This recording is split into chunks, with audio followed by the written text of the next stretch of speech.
Maslamkele kwi-inkqubo yethu i-VOB Voice of the Bay. Igama lam ngu-Percy M. Lamani. Tonight, I am hosting the one and only.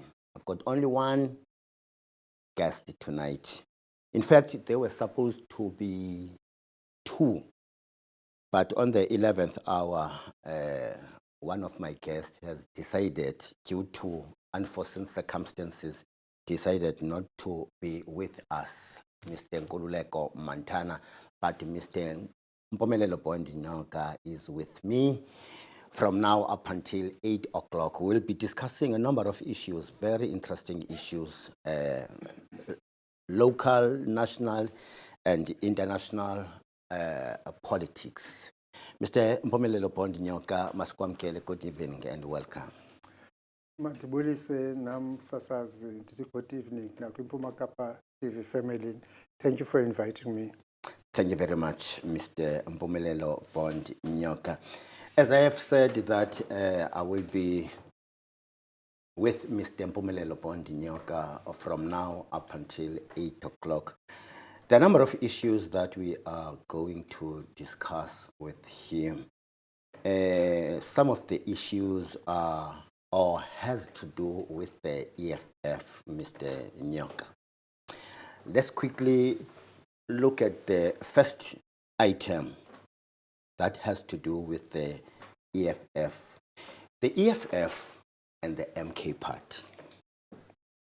There's a lot currently that has to do with these two political parties.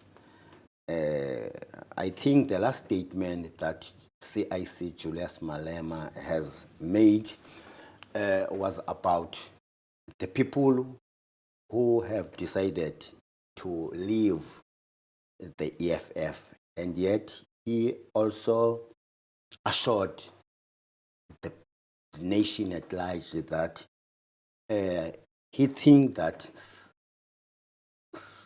the people that he thought that they will leave the EFF have left the party. Exactly, Mr. Mpumelelo Nyoka. Can you take us through between these two political parties? The Dalimpofus, the Julius Malemas, the Jacob Zuma. Yeah. What exactly is happening between these two parties? Thank you very much again. The common denominator between these two is that both of them originate from the ANC. The EFF's leader, Julius Malema, was expelled from the ANC and he decided to form the EFF with others. And then others joined, Floyd Shivambu and Dalimpofu became the chairperson, etc. The MK Party was formed after Jacob Zuma lost the presidency, and then he decided to form his own party by surprise last year. So that is the common denominator.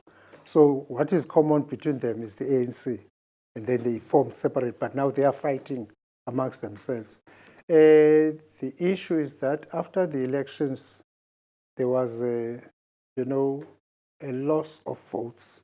In KZN, about 300,000 votes that it lost to the MK.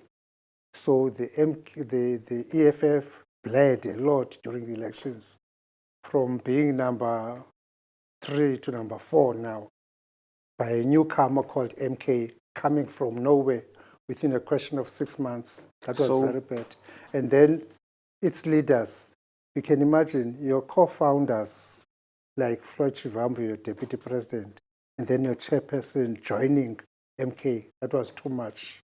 So as a result, although they are supposed to be the progressive front or progressive alliance, being opposition parties, I don't think there are healthy relations now between them.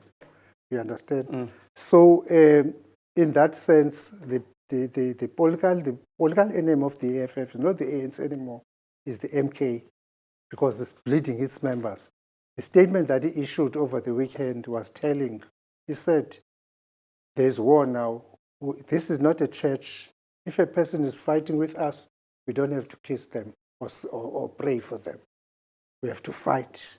That is the latest statement that he made at Gauteng, I think day before yesterday. So he declared war, even to the extent of saying there's a court order that was issued against Jacob Zuma for the lawyers, for the legal costs of the EFF in 2016. He wants to enforce that court order now, in that they must pay the fees of the EFF. And is going after Zuma's house, mind you, is going after Zuma's house, which acts as the headquarters of the MK, where MK was from. So he's going after the headquarters of The MK. the MK, those people that are recruiting his members. But the foolishness of that is that when you are angry and you fight against a cunning person, a chess master like Zuma, you know what Muhammad Ali did to Sonny Liston in 1965? He knocked him out. Sonny Liston was a feared puncher. And then 9 years later, in the rumble, in the jungle in Kinshasa, Muhammad Ali knocked out George Foreman. You see, a fight against a puncher is making a mistake by declaring war in that sense, because he's acting out of anger, not even anger, of desperation now. Jacob Zuma is going to counter brutally. So these are signs of desperation. But again, what we're missing is that why is it just one individual who's taking all these unilateral steps? Where is the democratic centralism that we're talking about? Why is it one person who seems as if he's being fought against? It's the EFF, not the individual, the CIC, so to speak, or the president. It's the EFF. Where is the collective? Where is the collective? Maybe that is the reason why people fled. People who believe in true democracy cannot stand still while there's dictatorship or a president, tin pot dictator. You can't stay if you really are a Democrat. Do you think really it is about his style of leadership? I think it's about his style of leadership, being brutally frank. It's a style of leadership. But according to the CIC, when the meetings were held, the tea meetings at Nkandla and so on, when he posed this question of his kind of leadership, but none of these people say anything about his style of leadership. The only thing that they are different about is the issue of allowing MK to swallow the EFF. When they had tea, earlier on with Zuma. Earlier on. Yeah, and when they were having tea, they never talked about going after him for legal costs. It was buried because it was cozy then. And when you fear someone, you don't tell them that, look, change your style. There's not even one person, those that have done so and say change your style. One gallant person here in the Eastern Cape who's a lawyer, Mr. Kawula, stood against Malema and he got chucked up. Got chucked out of the FF. So we need people that are brave, who can tell the truth. This country, South Africa, fought against the injustice of colonial minority rule. There's no way you can stand against someone who is acting undemocratically and you keep silent. So no one is standing up against him. He's a good person, he's a good leader. The major fault line is dictatorship, Uzwilakhe. How can, when people cannot get enough buses for a birthday celebration and then they are expelled without even any hearing? That is dictatorship. Or you lose your being a member of parliament because it didn't get enough people to go to a function. Those are the antics of Mussolini, Benito Mussolini of Italy, who was a fascist and a dictator. Those are the things. So maybe those are the only blemishes that he has. I don't take away from the fact that he has got good qualities. He can be a president of South Africa. If he can just remove those fault lines, he's good, that guy. Very, very good. But you can't say it's all about me. Even press conferences, who's hosting them? He's the only one who talks and answers questions. Let's just put a pause for now, Mr. Mpumelelo Bonyonga. We'll talk more about a number of issues after the ad break.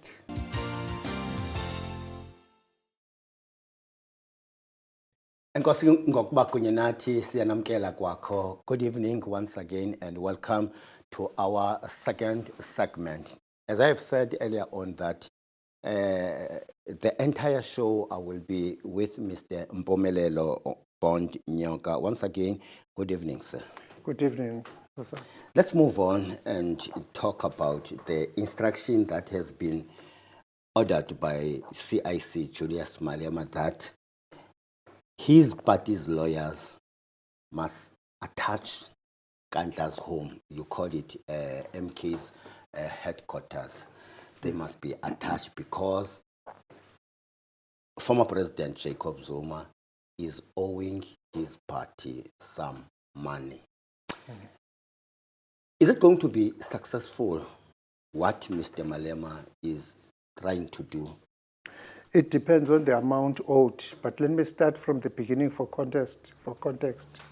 In terms of Section 165 of the Constitution, it says that court decisions and orders are binding on all persons that apply to them or all on organs of government. There was a court order arising in 2016 which said Mr. Zuma must pay some of the improvements made on Nkandla. That was the first order. Then other orders that followed with that, he must pay the costs of the legal representatives, including, as you know, Mr. Dalimpofu, he was one of the lawyers. So they did not, although he paid that money, as he said, Julius Malema said he's angry that he would pay back the money. Apparently he's holding that grudge. That is why he's saying he's poaching his members. He didn't like that, despite the tea meeting. But we're not going there. Now he's saying, seeing that he's fighting, I want our legal costs that were ordered then. You understand? So that step now is called the execution of judgment. Execution of judgment means if there's a court order against you for a debt, the person that enjoys that judgment must now, through his lawyers or himself or herself, issue a letter of notice to say, pay these costs. If you don't, we're going to go for an execution order. What does an execution order mean? It means we're going to go against your movable property first. If the debt cannot be satisfied by the amount of movables that we have attached or identified, then we're going to go against your immovable property, which means your house now. So if the debt, let's say the debt can be satisfied by movable assets, they do not have to go against after the house. You understand? That is why I'm saying it depends on the amount. If the amount, I'll make for example, an example is 100,000, which is not the case because, you know, advocates don't charge that amount must be more.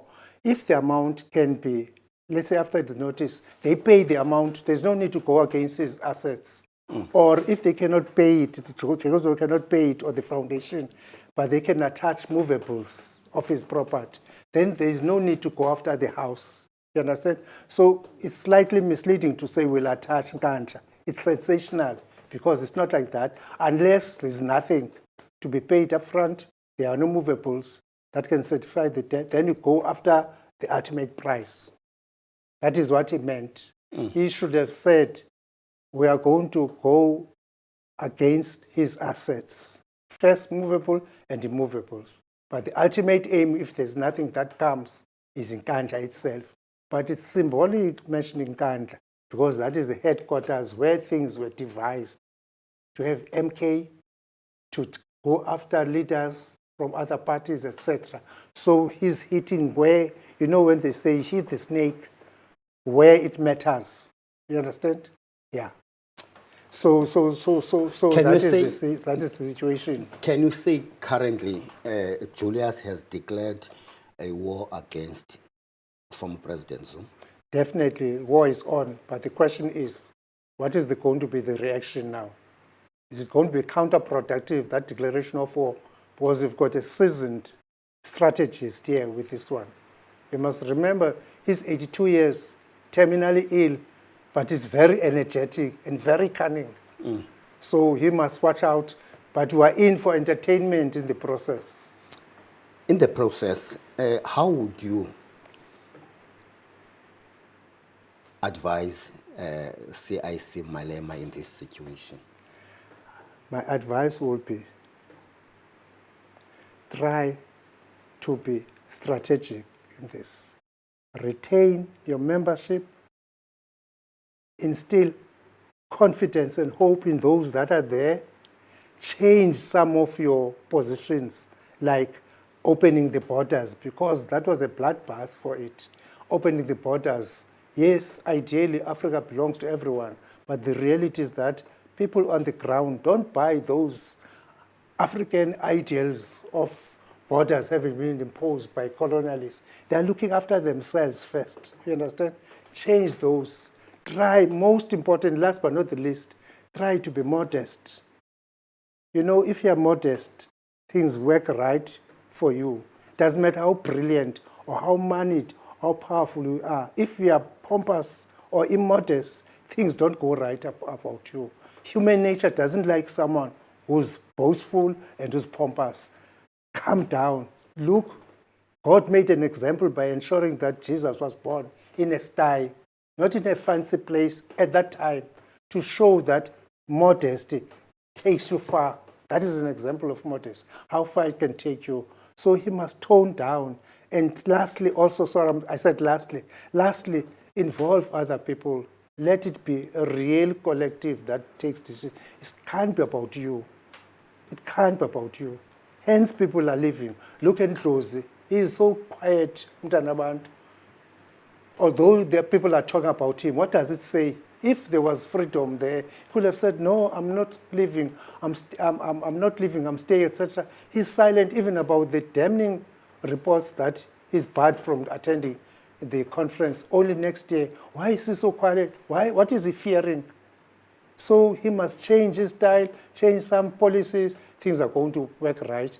There's a great future for the EFF. I like the EFF myself, but I must be honest. Just because you like something doesn't mean that you embrace its methods. Be modest, be moderate, and embrace everything. And then your cunningness, your brilliance is going to be sharpened further. The sky is the limit for him. He can be a future president if he can just fine-tune those rough edges. Does the CIC feel the pressure? It does feel the pressure. That's why he's saying, go after On what Nkandla. is happening in his He organization? does, to say, go after Nkandla. That's a sign of desperation. It's a sign of desperation. He should not have said that or done that. That's a sign of desperation. He has even changed everything. Dalimpofu is not when he's acting as a lawyer, he's not a political animal. Look at the team that is there against Phala. Look, Dalimpofu is not there anymore to show that he's angry. He's not even briefing Dalimpofu. It should not have anything to do about the fact that Dalimpofu deflected from the AFF to MK. He should have engaged him. But to show he's angry is even dumping him. Just before we go for a commercial ad break, because we've got 2 minutes before we go for a commercial ad break. Recently, the EFF has a media briefing. I think it was yesterday. Yeah, there was a media briefing whereby he was outlining things that must not be done, the do's and the don'ts before the conference, especially people who like to use what do we call it? Money. No, not money, but Facebooks, Instagrams, social and other media. social media. Yes, social media. So he highlighted a number of things that people must refrain from, especially those who are going to contest the election, even ordinary members of the EFF. What does it mean for people who is a member of the EFF? That is another major problem. An organization that is serious about itself should have a constitution, and people must abide by that constitution. If there's a provision in the constitution that bars or prohibits social media, he should be restating what is in the constitution, not what is in his mind. So everything must be based On the on Constitution. the Constitution. If you are saying something out of your mind, it means you are acting unconstitutional. You are therefore acting as a dictator because it's not there. And you are saying this must not happen. Who is who? Who's saying that? Let's leave it there again Thank you. and go for another commercial ad break.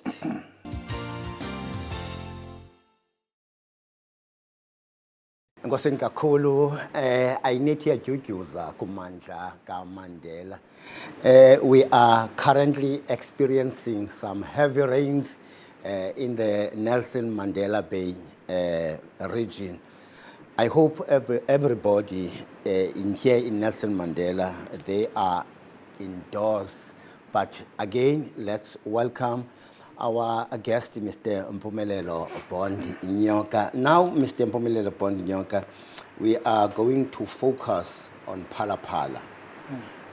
We understand that in the 6th administration, the ANC dominated the General Assembly or Parliament. But in this 7th administration, ANC doesn't have so much power and numbers in terms of defending whatever issue that has to do with the President of the Republic of South Africa and the President of the African National Congress. Yet the EFF and the ATM has decided to put back the Phala Phala saga back into the Constitutional Court, Concord Court at the Constitutional Hill. This effort that is being done by these two political parties, is it going to bear some fruits for them?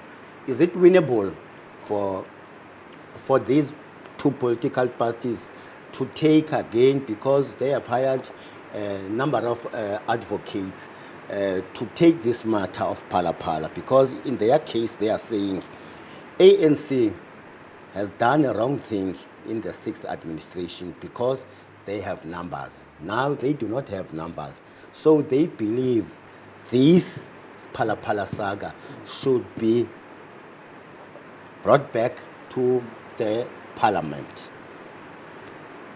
Is it going to happen? Because this thing, it was first discussed and people voted in the 6th administration around this matter. But now they want this matter again to be discussed in the parliament. Okay, the essence of the application is that when Judge Ngobo's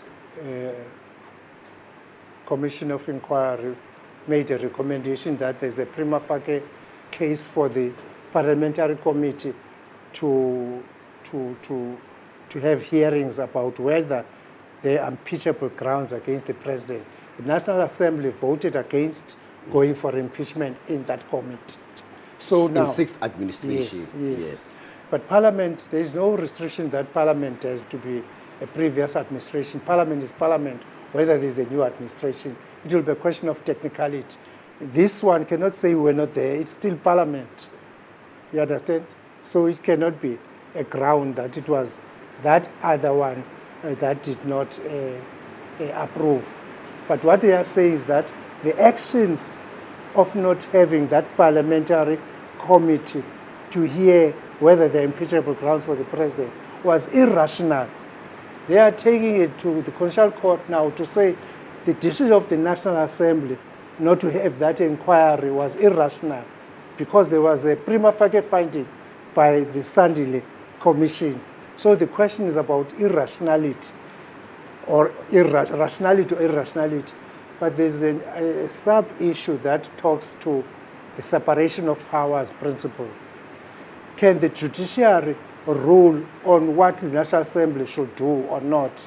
But the answer is that, although ordinarily may not, however, when it comes to rationality, like we had in the Judge Hlophe issue, when they decided, when they said he can go and join the HSC, the DA and others succeeded in the Constitutional Court by when the Constitutional Court said it was irrational for the National Assembly to disregard the fact that he was impeached. So there is a precedent on the fact that the NA, National Assembly, can, you understand, can act and should act rationally.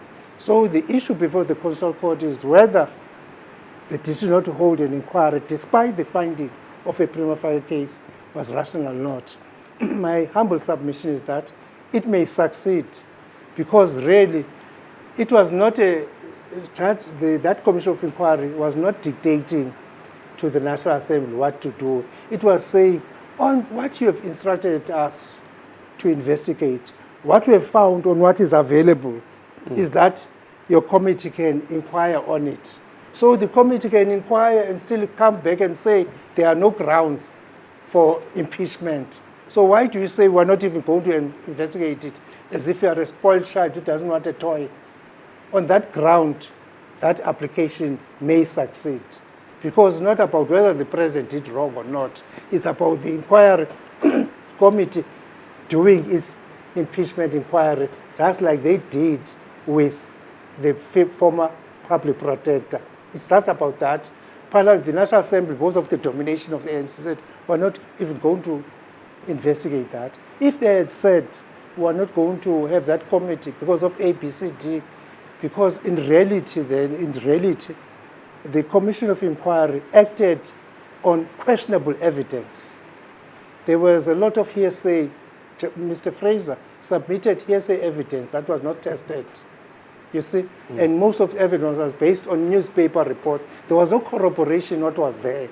So there's a lot that was questionable, that was not admissible evidence. But you should have said so and say we're not going to act on this because of ABCD. They just said we're not going to have that inquiry.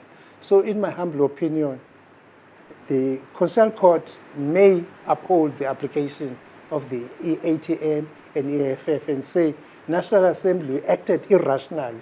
Hold that inquiry, let it decide, and then we'll have to go to the National Assembly. But the issue now is, if it goes to the National Assembly, will the two-thirds majority be summoned to impeach the president? Because you need two-thirds majority to impeach a president.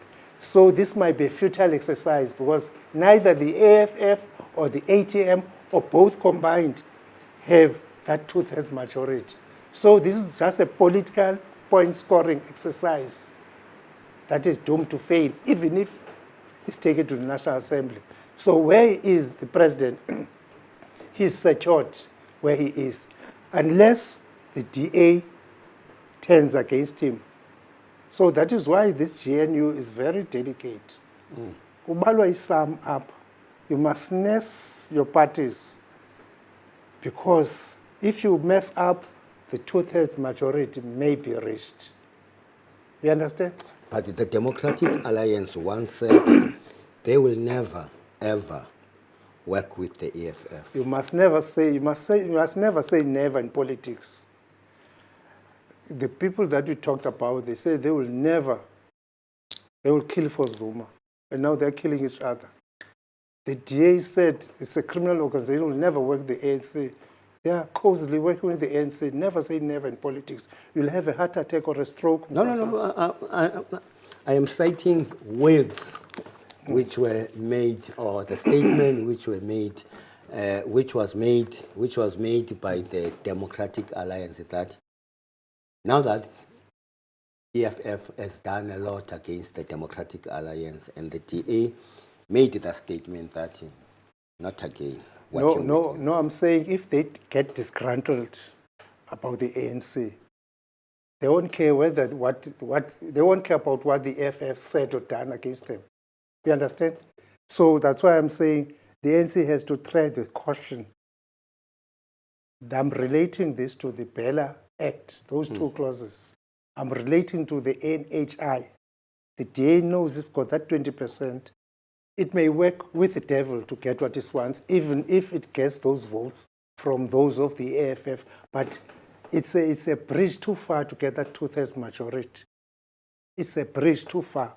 So whilst they are energetically expending money at the Constitutional Court, trying to have a report heard, finally for impeachment, the chances of the president being impeached for now are zero on the basis of numbers. 29 May is a different ball game. No one has got the majority to get comfortably 2/3 majority. That's my point. But the official opposition party, I understand it didn't form part of the 6th administration, the MK, is so mum about this. About this impeachment. Yeah. Yeah.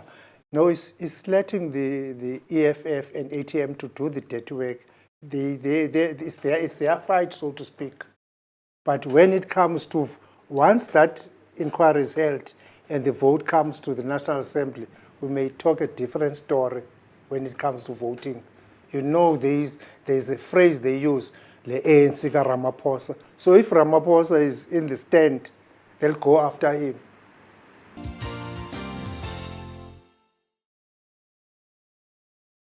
Nkosi kakhulu kwakho kubabukeli bethu beMphuma Kapa TV nakwinkqubo yethu esiyifumana rhoqo ngoLwezithathu phakathi kwentsimbi yesixhenxe okuya kwintsimbi yesibhozo, iVoice of the Bay with Percy M.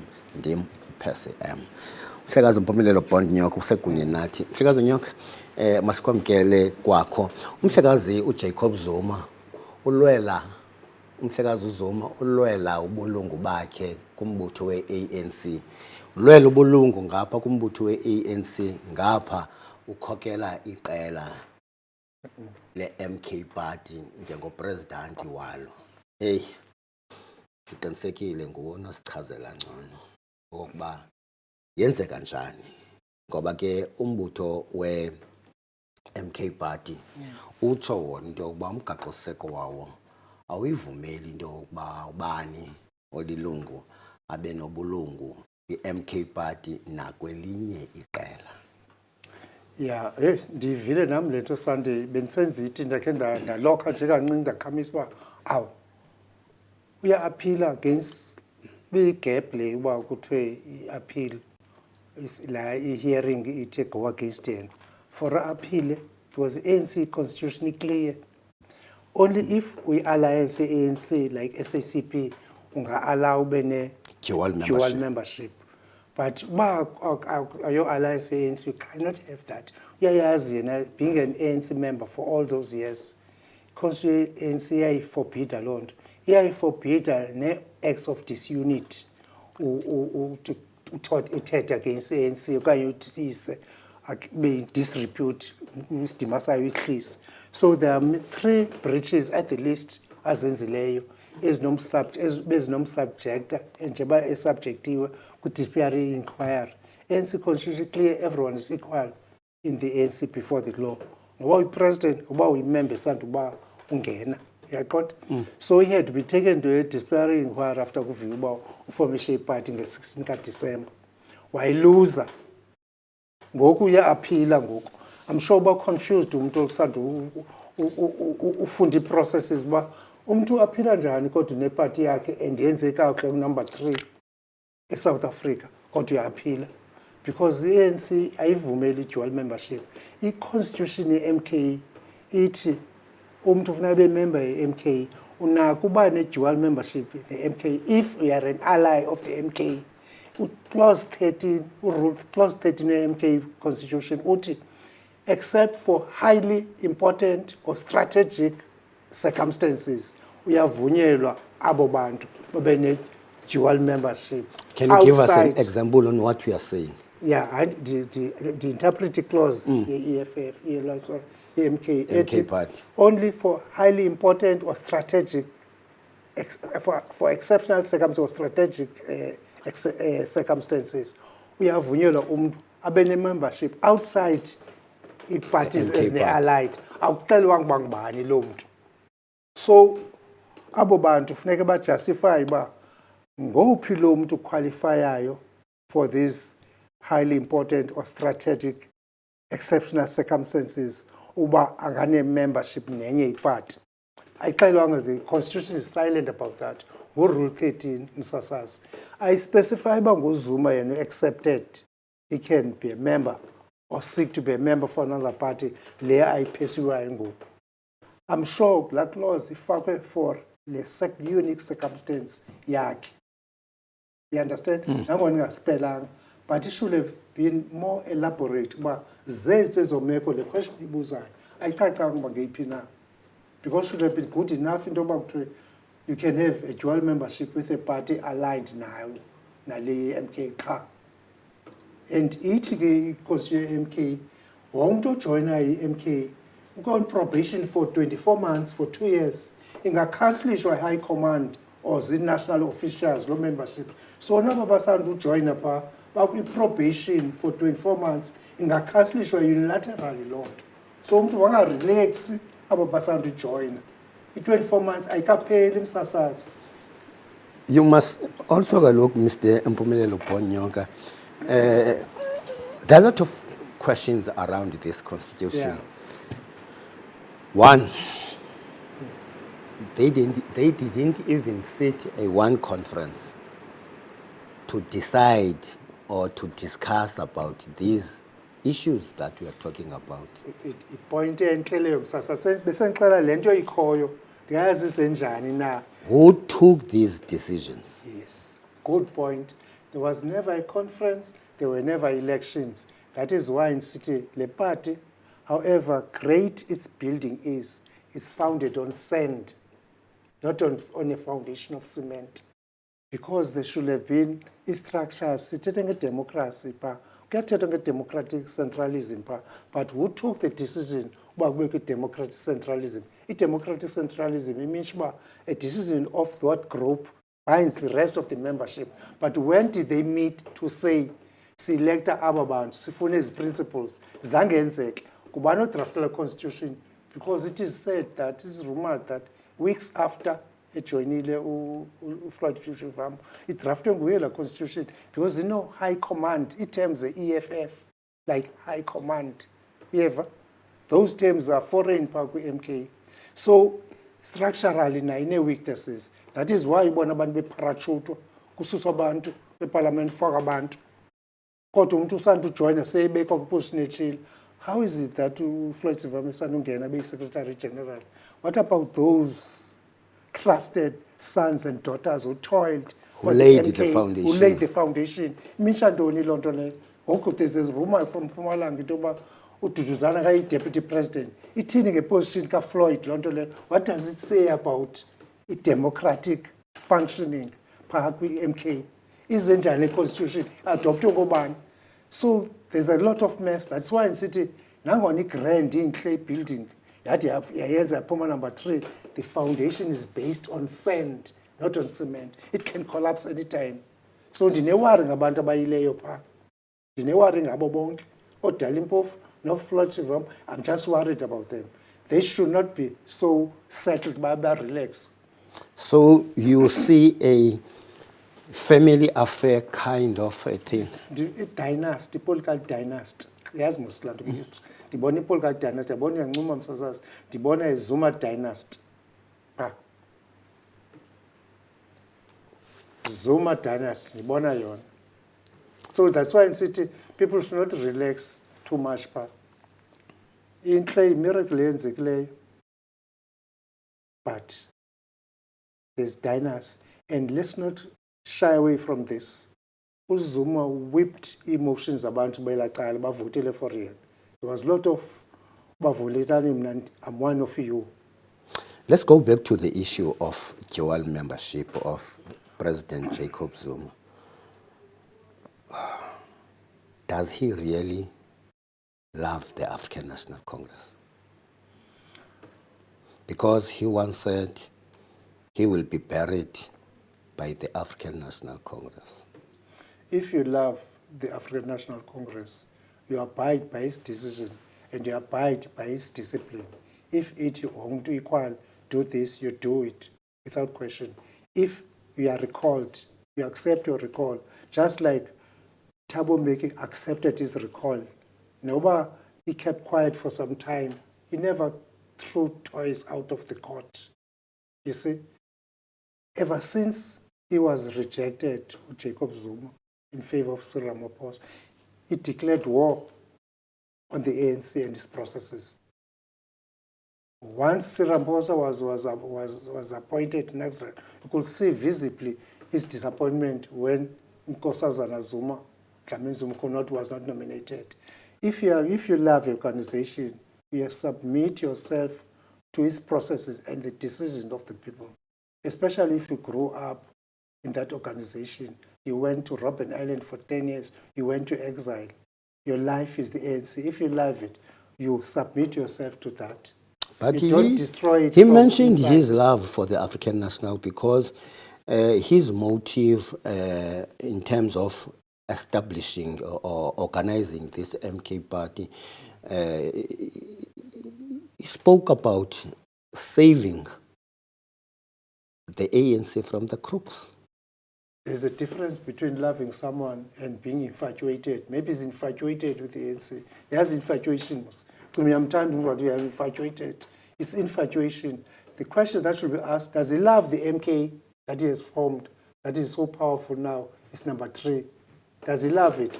The question is that the answer is no, he doesn't love it. Does he love the ANC? He doesn't love it. So he's infatuated. All this is about power for himself, finish and love. And not defeat Ramaphosa. It's about power for himself and also to save himself finally from being prosecuted in that case.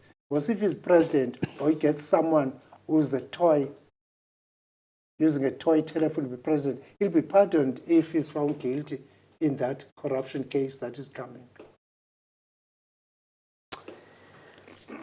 Again, we will go for the last time for a commercial ad break, Mr. Mpumelelo Bonyaka. We still have a number of issues that we need to talk about. The illegal mining and food poisoning, ICC, Netanyahu and Hamas leader. Lastly, it will be the tribute to the late Rev. Patrick Pasha and Kolekile Doc Mkondo.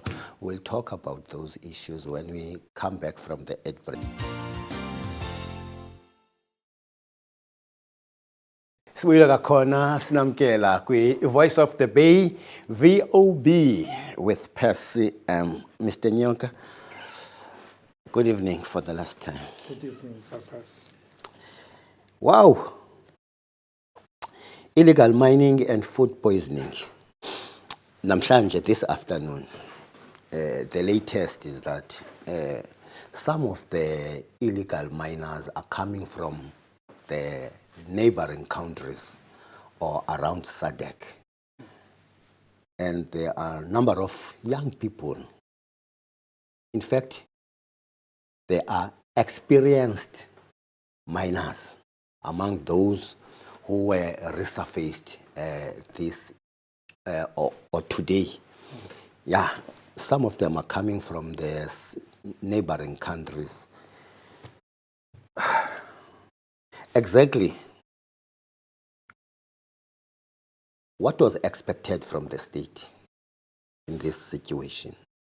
Or what is expected? Because these so-called illegal miners are having a number of demands from the state. Let's start it there. Does the Constitution of the Republic allow them to get what they want? Okay. Because the state doesn't recognize them as illegal. When they look at them, they look at the criminals. That were the words of the minister in the presidency. Meaning that the Constitution, according to the minister in the presidency, according to her, these people doesn't have any rights. First of all, the context in 1886, when gold was discovered in Transvaal or Gauteng, a lot of people came all over the world. They used what is called indentured Chinese as mine laborers. And then they replaced them in the early 1900s with foreign workers. So foreign workers, they've been part of the mining industry for about 100 years now, more than 100 years after replacing the Chinese. So that is the context of having people from Southern Africa. They cannot be wished away. The Constitution of South Africa after 1994 said that one of these values is for South Africa to have an Ubuntu South Africa, not the one of the past, which was oppressive, the one that said before, the death of a person leaves them cold, like Jimmy Kruger said about the death of Steve Biko. We are not in that South Africa. We are South Africa of Ubuntu. Whether a person abides by the Constitution, by the law or not, the state should act like a Father Christmas and be above the frailties or the weaknesses of those below them.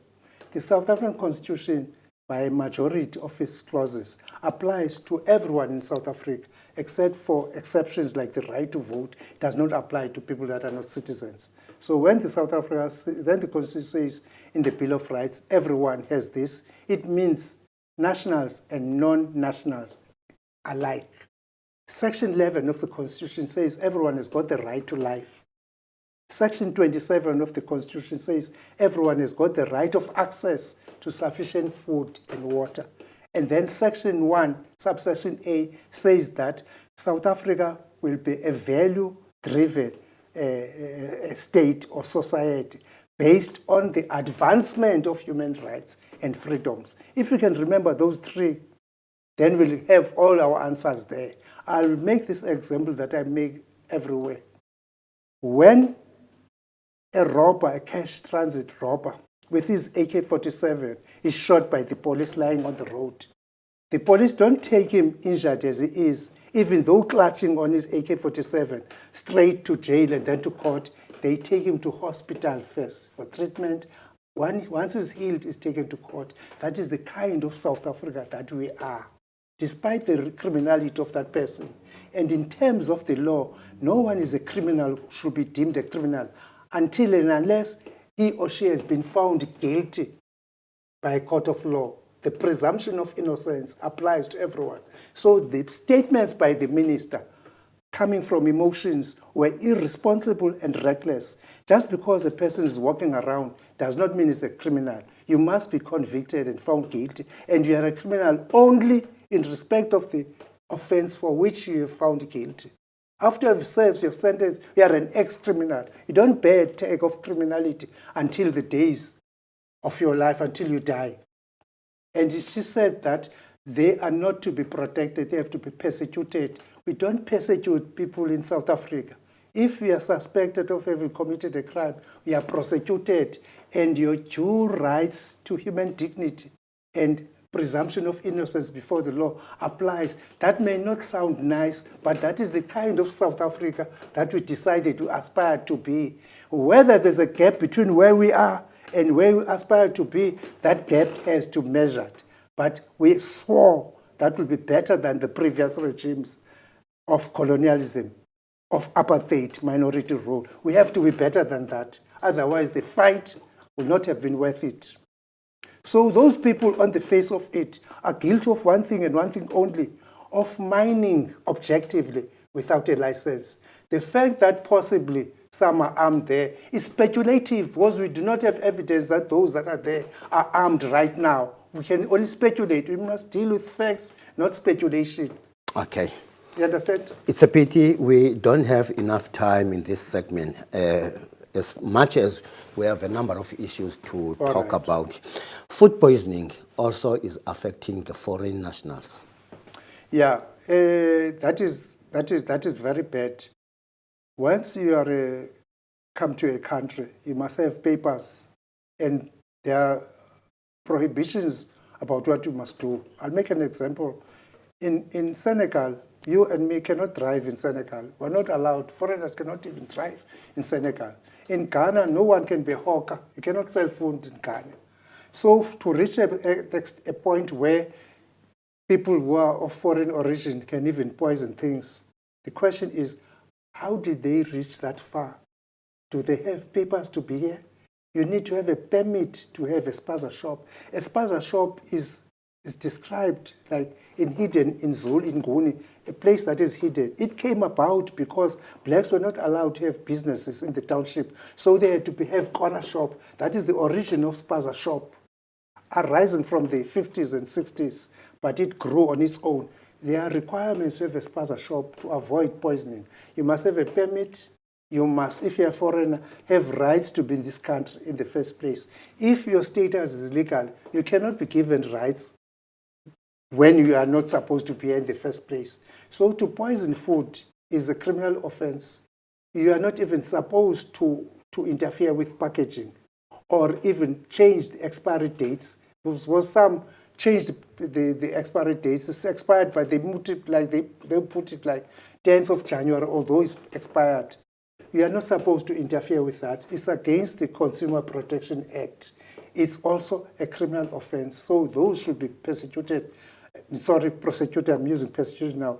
Those should be prosecuted without doubt. It's a criminal offense. But let's start where it begins. In 1989, no one was allowed to have a spaza shop without a permit or to trade. These changes that are announced are redundant because from 1989, you're not supposed to trade without a permit. So it's an act of redundancy. From 89, you should not trade without a permit. And then for foreigners, you must have the CIPC, that commissioned intellectual property approval if you are a foreigner. You understand? So, in what you are saying, what does it say about this country? We are very, very soft. Too much rights, too much allowance of things to happen. We should be strict. I'm making about an example about Senegal. Who is going to look out at drivers, whether they are Senegalese or not Senegalese, to stop a car to say, yo, you're committing offense, you are committing offense, out giving you a fine because they're not driving a foreign. There's too much freedom, maybe laxity. There's too much looseness in South Africa. Let's look at the issue of ICC and Benjamin Netanyahu, the Prime Minister of Israel and the leader of Hamas. Yeah. The International Criminal Court, which acts against individuals, has decided that, like it did with Putin, like Bashir, that he has committed one of the three serious crimes: war crimes, crimes against humanity, or genocide. Once it does that, the 124 members of the ICC are duty-bound to arrest him wherever they find him. What it means for him is that he cannot move freely as a leader of Israel. Was he be arrested? The Israeli people must decide, do they want to have a kind of leader who cannot move around? And secondly, the worst part is that in a week's time, he's facing a corruption trial in his own country. So he's got two swords on his head, facing his head. The arrest warrant and the corruption trial. The arrest warrant will prevail as long as he's alive, whether he's still a prime minister or not. So it means that there is some justification for South Africa to take Israel to ICC because on the face of it, the ICC found that he has committed war crimes, which is similar to genocide. Let's leave it there. Thank you. Just one word or two words on late Dr. Kholekile Mkhondo and Reverend Patrick Pacha. We don't have time. Ucharu Mkhondo was my teacher, Xhosa teacher in the 70s, good person and elder leader at St. Patrick's Presbyterian Church. It's a big blow. Ngaba bantu who held the fort during dark days. Ingekabikho noba kwisatu. Reverend Pasha, he ebesiculela sonke thina community. Ngela xesha esithuthuzela uba kuzaba right, giving us hope ngomusic wakhe. Yazi xa kumnyama sometimes kuyayiwe khona into ekunika ithemba. So ngamsymbolize njalo uReverend Pasha. May also his soul rest in peace. Enkosi Msazana. Nkosi kakhulu umhlekazi uMpumelelo Bond Nyoka. Nto zakuthi nathi ke sesishiywe ngamaxesha masibuye sibonane kwakhona kwiveki ezayo apha kwi-VOB Voice of the Bay kanti ke ngomso kwinkqubela FM 97.0 from 6 up until 9 in the evening. Busuku benzola imvula iyanetha kumandla kaMandela. Adios amigos, God bless.